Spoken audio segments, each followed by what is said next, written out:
The night elevator. As the city lights flickered, casting eerie shadows on the walls, Jake found himself standing alone in the dimly lit lobby of an old, decrepit building.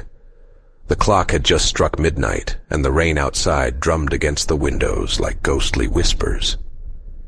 Jake had missed the last train home, and had no choice but to take the elevator up to his apartment on the 13th floor. The elevator door creaked open, and a chilling breeze greeted him as he stepped inside. The worn-out interior gave an air of neglect, and Jake couldn't shake the feeling that he was stepping into a time capsule from decades past. The buttons on the control panel were partially faded, but the one labeled 13 inches stood out clearly, almost as if calling him toward an ominous fate. With a deep breath, Jake pressed the button, and the elevator lurched to life, beginning its slow ascent. The initial silence was deafening, and he found himself trying to distract his thoughts from the claustrophobic atmosphere. But as the elevator climbed, he noticed something peculiar. There was no sound, no hum of machinery, nothing. As the elevator reached the 4th floor, Jake's unease intensified. The hairs on the back of his neck stood on end, and an inexplicable feeling of being watched crept over him. He glanced at the reflection in the tarnished mirror and saw nothing but the empty elevator. On the 6th floor, the lights flickered for a moment before plunging the cabin into darkness.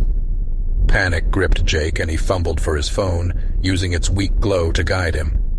But before he could make a call or even check the elevator's emergency button, the lights returned, and everything seemed normal again. With a sigh of relief, Jake tried to dismiss the unsettling incident as a mere glitch. But as the elevator continued its journey, the sense of isolation grew unbearable.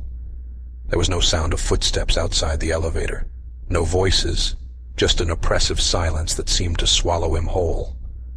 The 9th floor was different.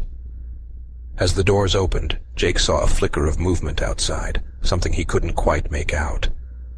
The darkness seemed to shift, forming indistinct shapes, like figures lurking in the shadows.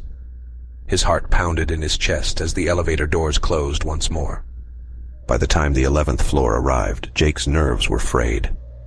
He could feel an oppressive presence, something unseen but unmistakably there. The sense of dread hung heavy in the air, suffocating him. The 13th floor finally approached, and Jake's heart skipped a beat. As the elevator doors inched open, he braced himself for what he might see. But to his relief, the hallway appeared ordinary and unremarkable, just like any other night.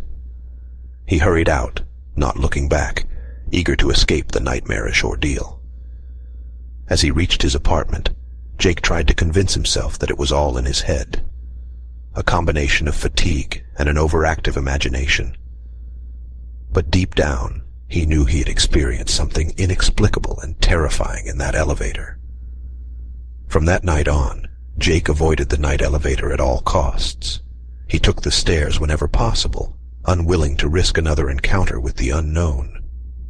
Yet the memory of those strange figures and the chilling silence haunted him, a constant reminder that some secrets should remain buried in the shadows.